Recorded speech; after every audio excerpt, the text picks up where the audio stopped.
Manly Hall Official is glad to produce, publish and offer Metaphysical Movements and Teachings.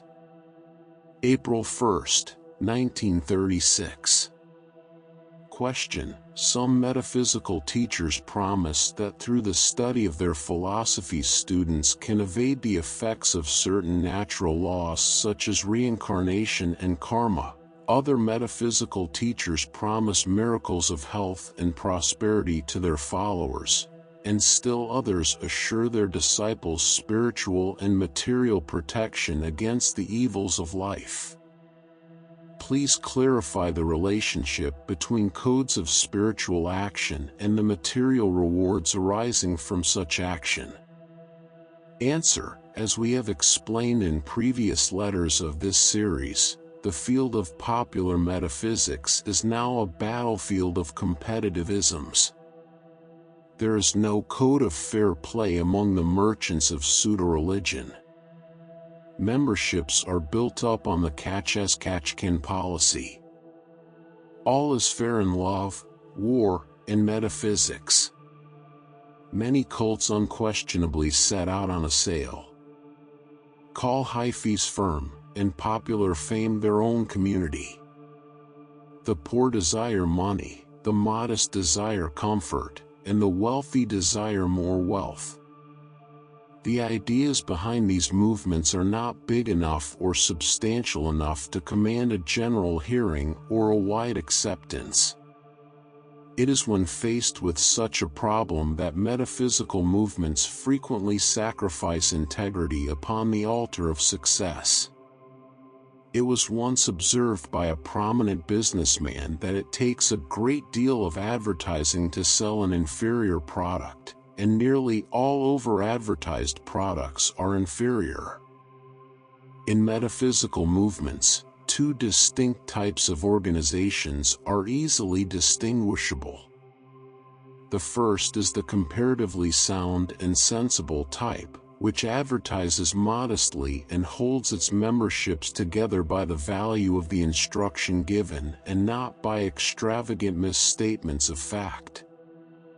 The other type of cult follows a business policy even more blatant than that of the patent medicine vendor of years gone by. The very business methods of such organizations should condemn them to reasonably minded people, but unfortunately, in religious matters, few people are reasonably minded. The businessman does not expect miracles, but the metaphysician is always hoping for the impossible. If you're enjoying this video and finding value in the content, we kindly ask you to take a moment to subscribe to the channel. A large portion of our listeners and viewers haven't subscribed yet, and by doing so, you'll help us grow and continue bringing you more high-quality audiobooks. Your support means a lot to us, and it's just one click away. So, go ahead and hit that subscribe button to stay connected and never miss out on our latest releases. Fakery and elaborate promises always go hand in hand. Fakery generally follows the line of least resistance. Nearly all people want to be beautiful. In this department, metaphysics and cosmetics share the spoil. Nearly everyone wants to have a dominating, powerful, magnetic personality. Nearly everyone desires to be a citizen of distinction in his community.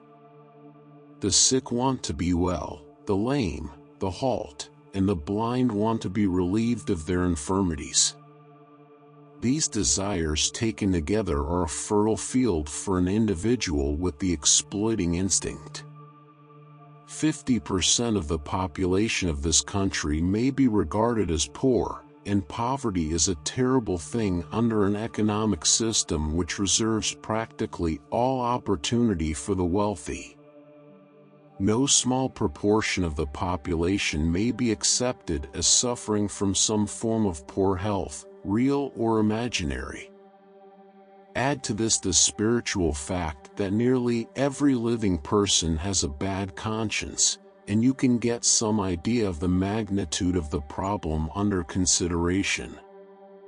Of course, all of the dissatisfied and the infirm are not within reach of the metaphysical spellbinder. Millions are entrenched behind the battlements of the various orthodox religious organizations, where incidentally, a good number of them are better off. Another considerably smaller block is secure behind an impregnable consciousness of materialism, a protected if uncomfortable position. It is safe to say from the records that have been kept, however, that there are between 10 and 20 million people in America belonging to what may be termed a broad-minded stratum.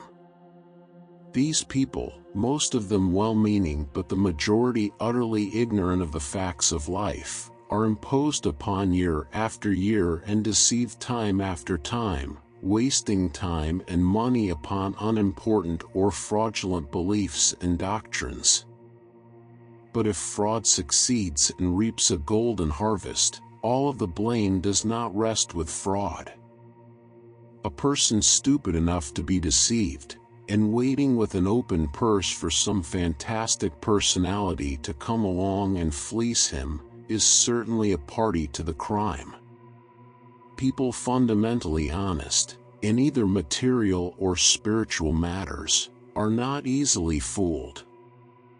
It is the streak of dishonesty in human nature that makes fraud profitable.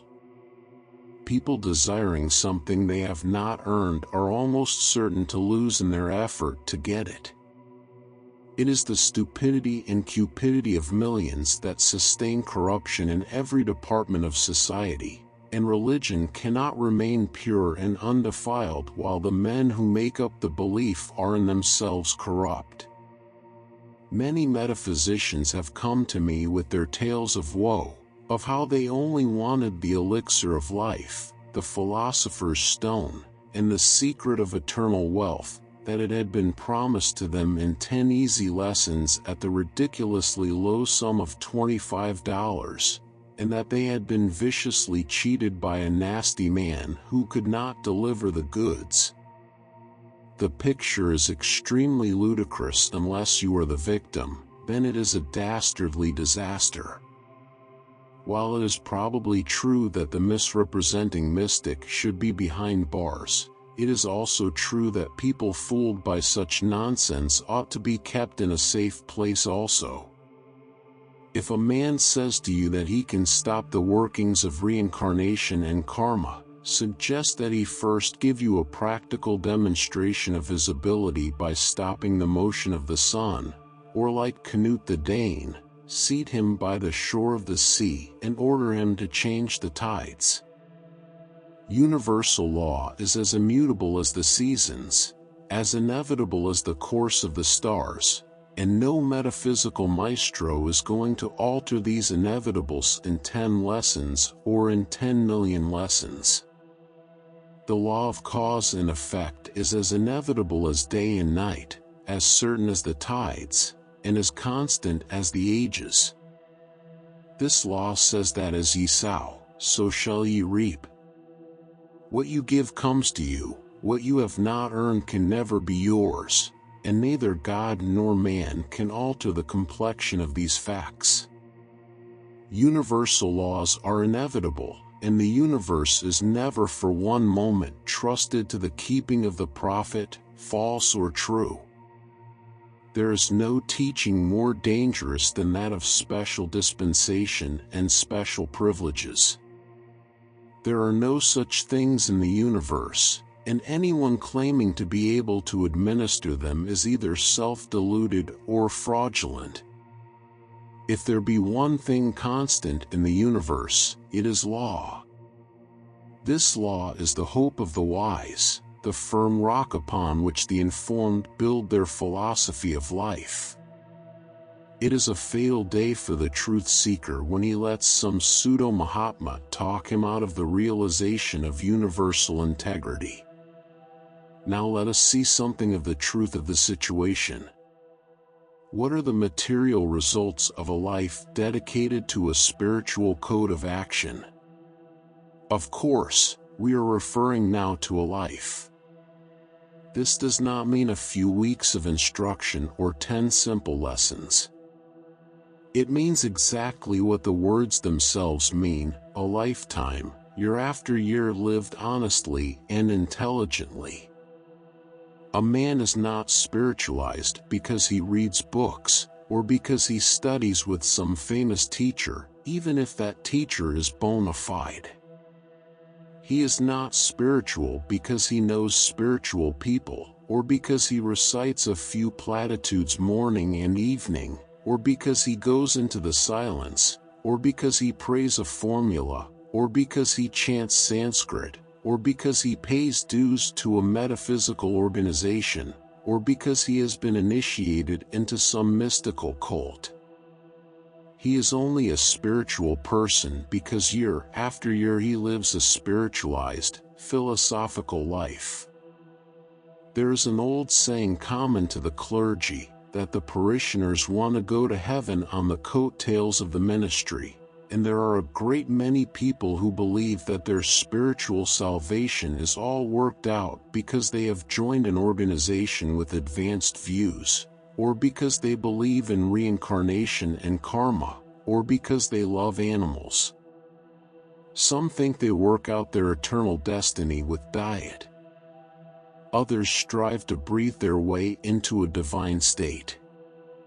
Others use packages of appropriate herbs gathered by a Mahatma on the top of the Himalayas, sold at $1 a package to the believers.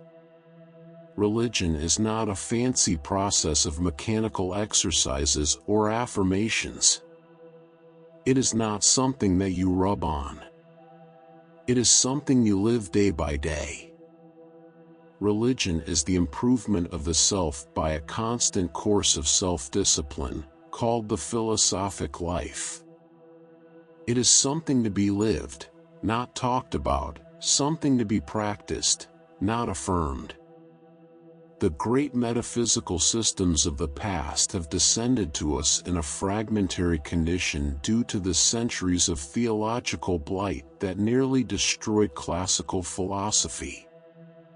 Pythagoras and Plato were metaphysicians, so were Buddha and Confucius, but their metaphysics has little in common with the popular brand.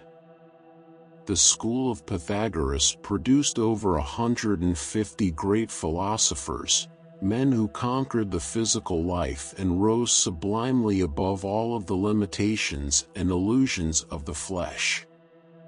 To begin with, metaphysics, actually, is not a popular belief. It is a system of thinking appropriate only to highly organized and highly trained minds.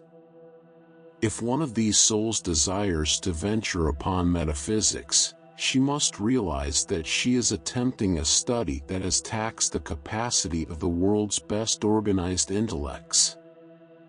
She must approach her subject slowly, ready to give at least 5 or 10 years to foundation work before she attempts to launch her unprepared intellect upon the vast ocean of learning. Metaphysics is for thinking people, and when the thoughtless take it up, then comes the deluge. This may make the whole subject seem very difficult and impossible and be a great discouragement to the optimistic, but it is far better that they be discouraged in the beginning than disillusioned later, after years of sincere and misspent effort. While the blind lead the blind in spiritual sciences, the great truths of nature appear only in distorted and unnatural forms. To study metaphysics in the hope of curing a stomachache, or of attaining cosmic consciousness, or increasing the income, is to be guilty of sacrilege, to say the least, or possibly better, absurdity and effrontery. It is worse than binding the gods to the millstone of greed.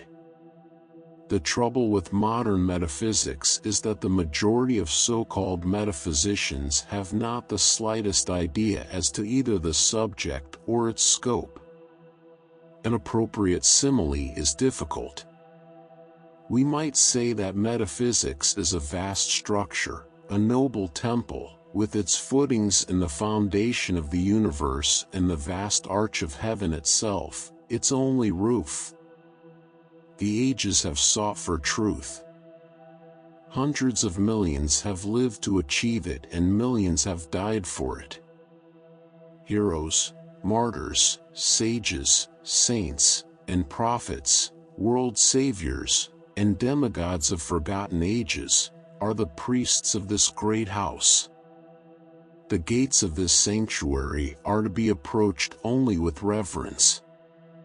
The ancient road that leads to it is worn smooth with the footsteps of uncounted multitudes, and the modern metaphysician of today is so incapable of perceiving even dimly the immensity and sanctity of this science that he confuses this divine program with a businessmen's cooperative luncheon club or a local clinic.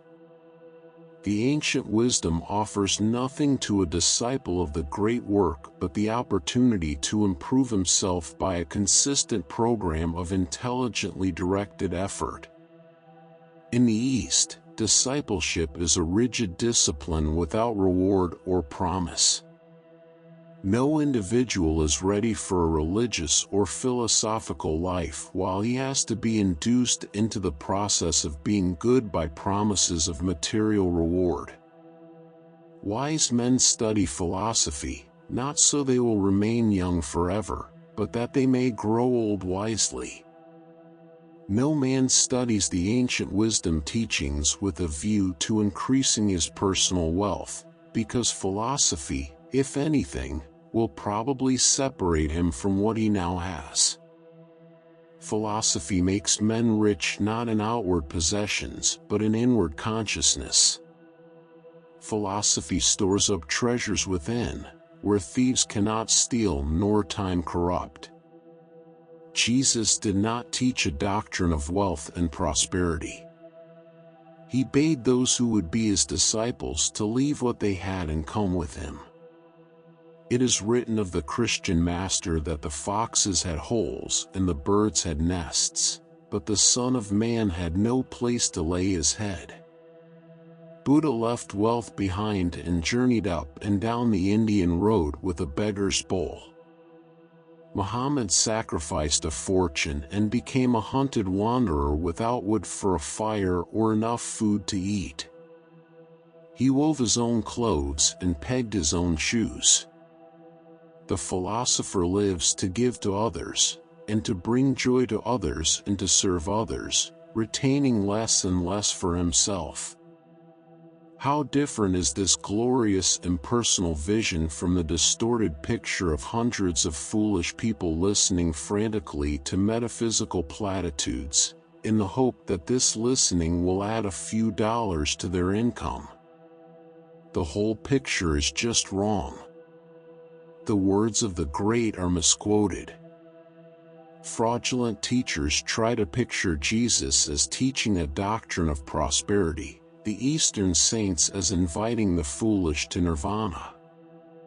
The law and the prophets are misquoted and mistranslated in an effort to make them justify the foolish belief that God wants all men to be healthy, happy, and rich whether they live well or not.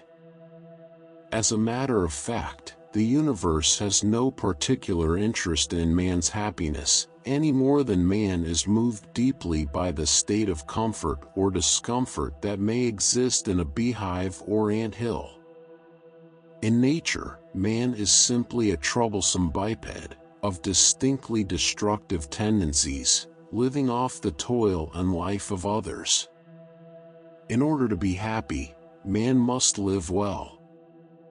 He must be honest to his world, honest to himself, and conscious of the purpose for his own existence. If man keeps the laws of life, lives intelligently and nobly, and uses his mind for the perfection of his inward nature and for the assistance of others, he is entitled to a reasonable amount of happiness. In fact, if he does these things, he is happy and is not spending his time looking around for platitudinous solutions to his imperfections. True metaphysics is concerned with universal facts, with the divine life of man that extends far beyond this moral sphere. True metaphysics is life under law, man flowing through the universe upon the currents of divine law like a ship moved by the great currents of the ocean. The wise man does not desire to escape from law, but rather aspires to perfect harmony with it. Metaphysics, like all the great branches of learning, has its own tradition and its own descent through a sequence of enlightened teachers. The great doctrines of metaphysics are all thoroughly established, and no important change or reform of the principles is likely or possible. Metaphysicians of today are not wiser than Lao Tzu, more able than Plato, or more profound than Sankaracharya. It is a foolish man indeed who would attempt to reform the wisdom of the ages when he cannot reform the foolishness and error of the present generation. A student who desires a firm foundation in the principles of metaphysics cannot do better than to make part of his life the 7 requisites of perfection established by the initiate philosophers of India. The statement of the 7 requisites is given under the collective title of the Paramithas. These are the rules and regulations of personal conduct indispensable to the mystical or philosophic life. 3 different orders of Paramithas are to be found in different teachings, arising from the same root. In one order there are 6 regulations, in another 10. But the order of 7 most clearly sets forth the required virtues which must precede enlightenment in any legitimate metaphysical system. The 7 Paramithas are as follows. 1. Dana, which means charity, a word which infers the whole philosophy of giving, serving, and sharing. Without charity, there can be no virtue. Without virtue there can be no wisdom, and without wisdom, there can be no inward life. Dana is therefore the administration of social relationships, the overcoming of the error of the possessive urge, the real fundamental and honest desire to be of assistance to the needs of mankind. Charity is not only in physical things, but in thoughts and opinions. We must not only give of what we have, but of what we are. Charity is the overcoming of prejudices, the establishment of the realization of common purpose, common need, and common good. This might seem far remote from a metaphysical doctrine, but all inward development must to a considerable degree be influenced by the concepts and attitudes of the outer life. 2. Shila.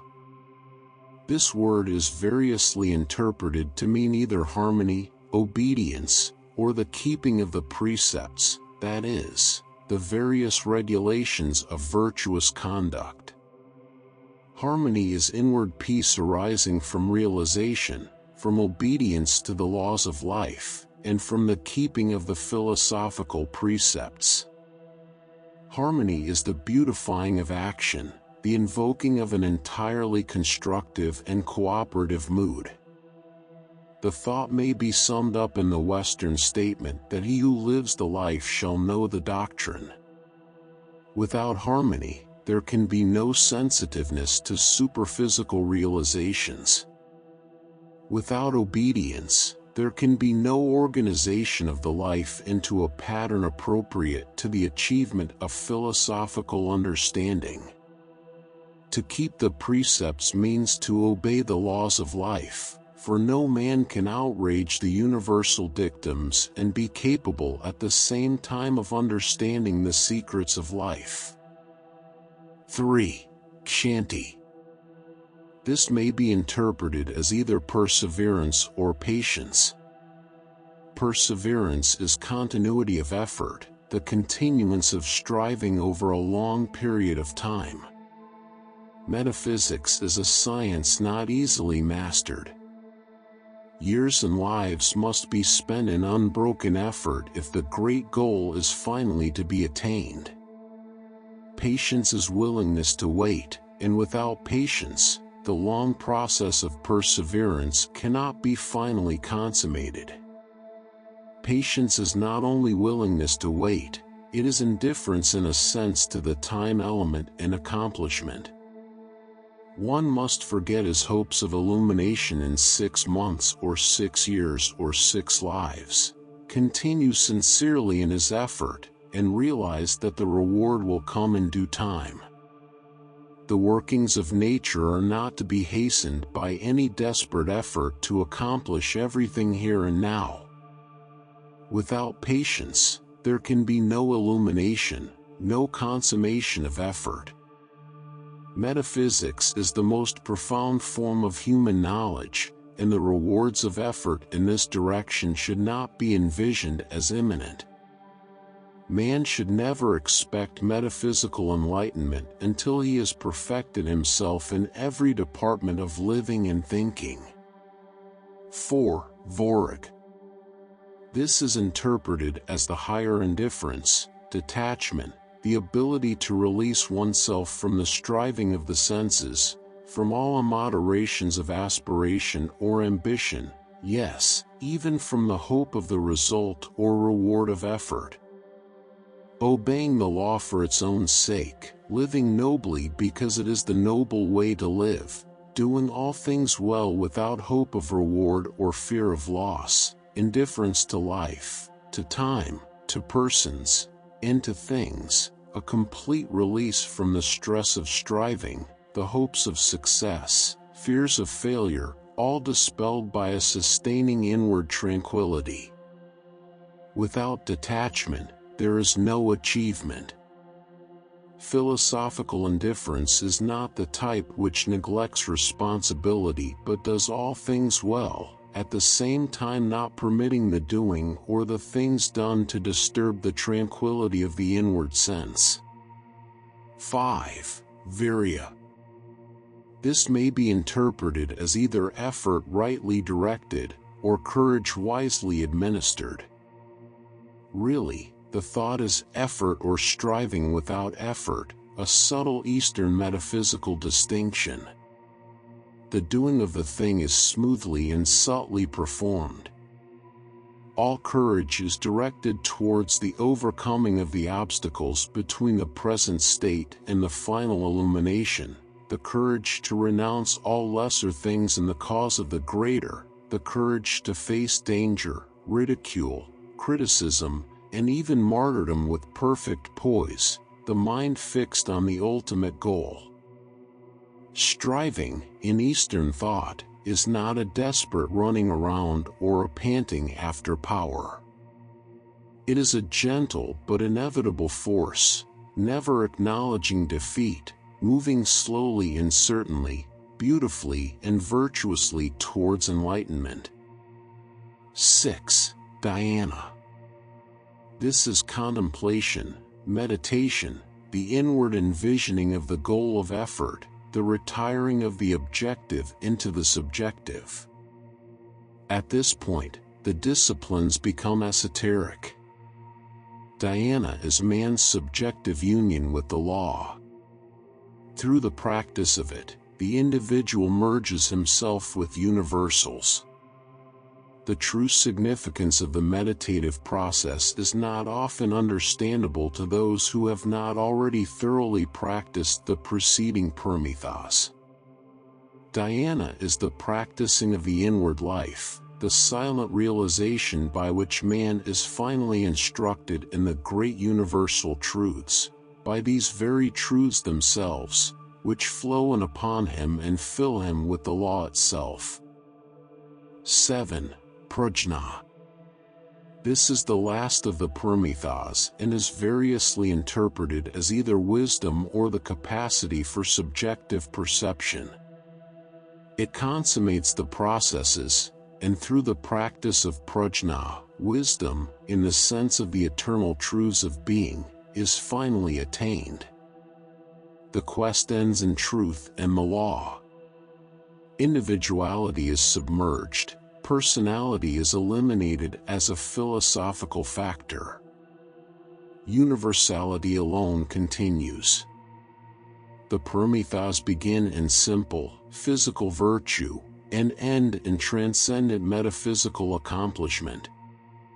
The preceding outline, while subject to minor variations in different metaphysical systems, is the inevitable formula in every sincere and honest metaphysical or mystical school. There has never been any of the great mystery schools that ever promised power, enlightenment, or security until after the individual perfected the virtues within himself. It must be evident that a group of people gathered from all parts of a community, with no effort made to discriminate between their varying degrees of undevelopment, can never be promised any spiritual advantage by any metaphysical teacher or organization.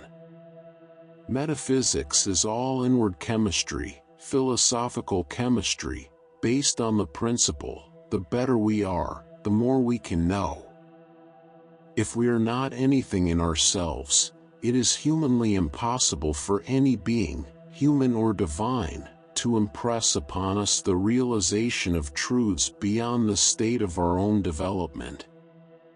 There is no exception to this. There is no way of avoiding, evading, or escaping this fundamental metaphysical fact.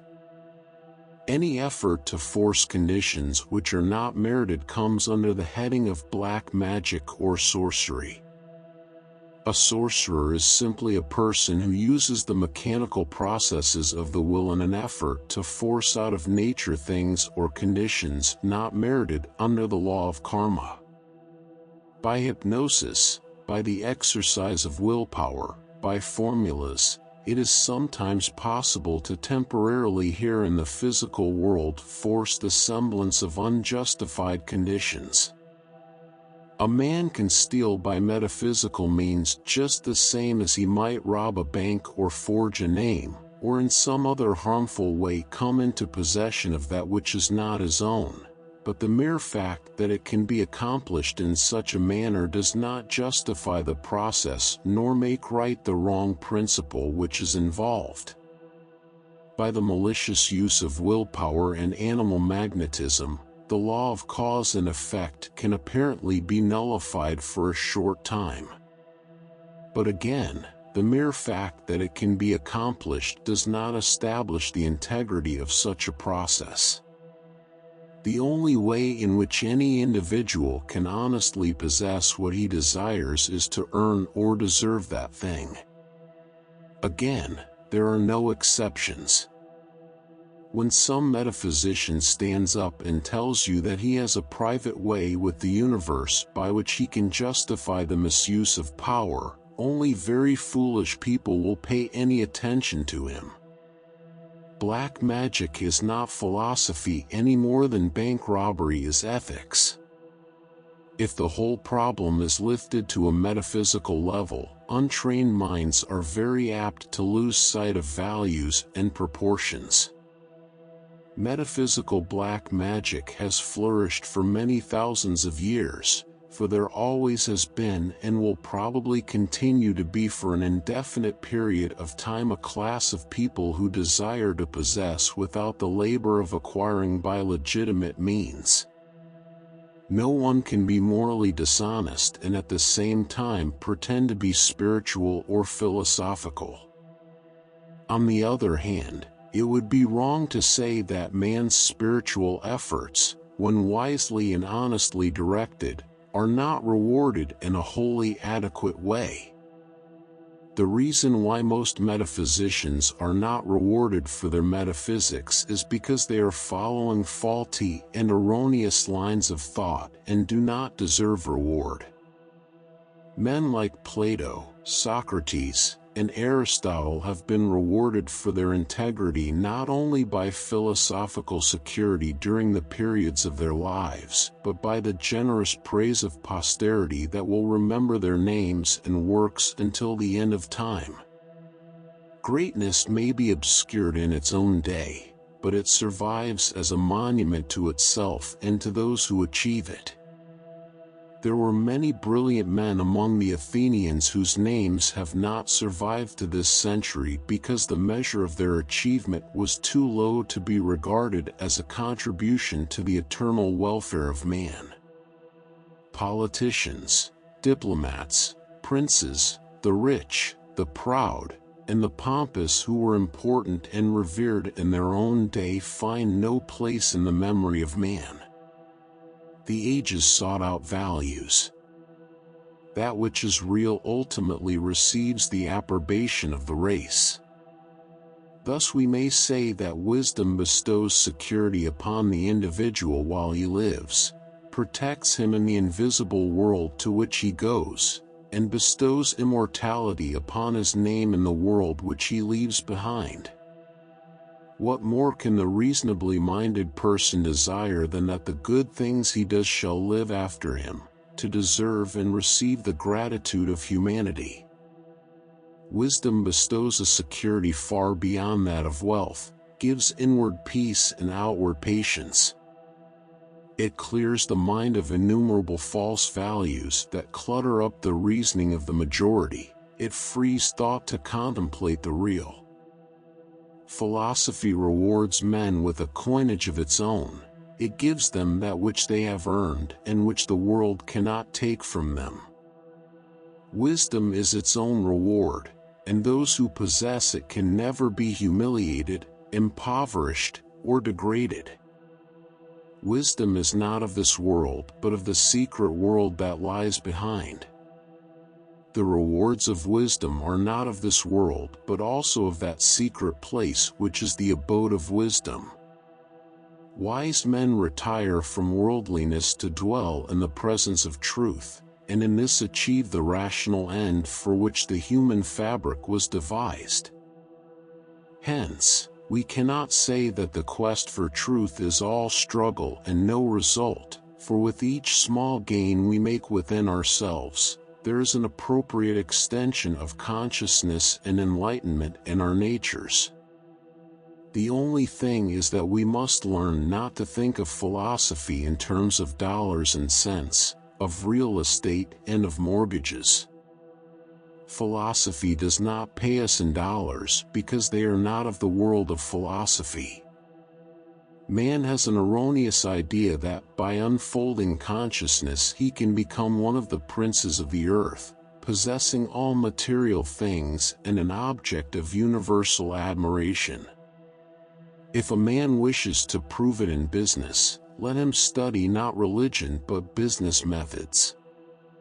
There are institutions all over the country to fit men for greater efficiency in their various industrial, economic, and commercial lines.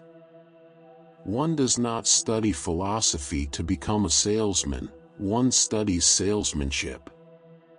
The things which belong intrinsically to the material universe should be mastered on the material plane, with material force and material means.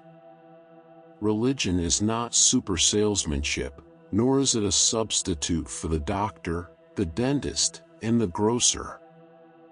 The work of religion is to give man inner character, not outer opulence. It often follows that man's material conditions are improved by his religion, but it also frequently follows that materially he remains an insignificant figure. It is a terrible mistake to use spiritual means in an effort to accomplish material ends. It is a distinct prostitution of that which is too fine and too noble to be so perverted and contaminated. The honest-minded metaphysician should avoid, as he would the plague, teachers and teachings which promise him freedom from the physical responsibilities of life and the famous peace, power, and plenty psychology of the inflated 20s. It has been our sincere desire in the preparation of these letters to bring to you a practical summary of the problems of the spiritual life, particularly as these problems affect the beginner who must seek for truth through one of those jarring sects that make up the metaphysical religious field of today. It may be a disappointment to some to realize that religion as aphorism or platitude is not a substitute for living, working, and thinking, but this discovery must finally be made, and once made, becomes the guiding star in the quest for real and permanent values.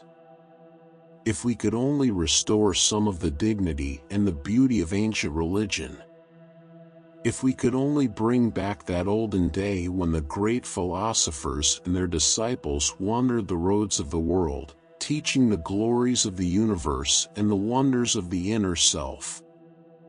Gone are the noble masters of that elder day. Only their shadows have descended to us, a few fragments of their words, a story, a fable. These alone bind us to the great philosophical institutions of the past. We live in a material generation, and our minds have become used to the idea of interpreting everything on a cash basis. The abstract wealth of beauty, of dream, of vision, of hope and aspiration, of ethics and logic, all this is beyond the appreciation of the average man of today.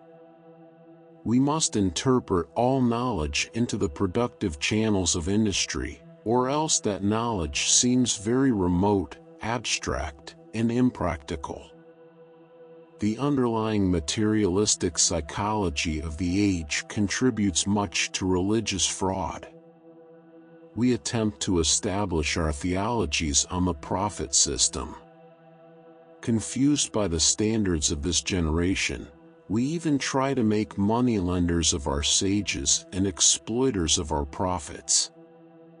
We induce ourselves to believe that the Pythagoreans were pioneers in the field of super salesmanship, and that the Eastern sages and the Western philosophers were all desperately concerned with distributing prosperity among the uninformed. We must build towards a nobler interpretation of our faiths, or else prepare to see our beliefs crumble with the decadency of our economics. The whole world today is envisioning a period to come when money will not be the sovereign factor in our thoughts and lives. We are beginning to realize the limitations of wealth and that money is only useful to the degree that it can contribute to our opportunity to improve our inward selves. Today money can secure leisure but cannot guarantee the intelligent use of leisure. It can purchase education, but education is bankrupt as far as ethical and aesthetic values are concerned. What all men are really seeking is some form of inner contentment or tranquility that can give them courage over outer circumstances. Philosophy bestows the strength of right decision, it gives resistance to temptation, and, leveling all extremes of action, reduces wealth and poverty to a common state, elevating only truth to a position of first importance. We all desire to be better than we are. There are millions of people in this country who want to understand the principles of the mystic life. In their hearts, these people are willing, but their viewpoints are distorted by false teachings and inadequate understanding. To these people must come the realization that honesty is the beginning of wisdom and that without honesty no great spirituality can be accomplished. Honesty should have its beginning in the realization that we have no right to anything we have not earned. Also, that if by any chance we temporarily secure through the accidents of material life something that is not rightly our own by merit, the final loss of this possession is inevitable. What we have, we must use wisely; what we have not, we must earn. All the theological prayers of the ages put together have not the constructive power of one nobly executed action or one profoundly realized truth. To pray for things we have not earned is dishonest, To pray to be relieved of evils we have not mastered is dishonest. To desire anything that is not merited is unphilosophical. We may be in doubt as to which cult to belong, and we may be in doubt as to which teacher we should follow. The competition of creeds may leave us upon the horns of a dilemma, but of one thing we can be sure, regardless of our creeds or our beliefs, the spiritual life begins with right action. Honesty is the first step towards truth. Self-control, inward tranquility, detachment from possession, balance of emotion, all these virtues are absolutely necessary to the understanding of any religious or philosophical system. So if you are in doubt as to which God to worship or which philosophy to study, do not decide such issues immediately. First, put your life in order, and the foundation of right living will give you the discrimination to choose your beliefs honestly and intelligently. Yours sincerely, Manly P. Hall. Copyright 2025 by Manly Hall Official. Thank you for listening. Please consider to subscribe, like, and share to help the channel growth. New videos on a daily basis.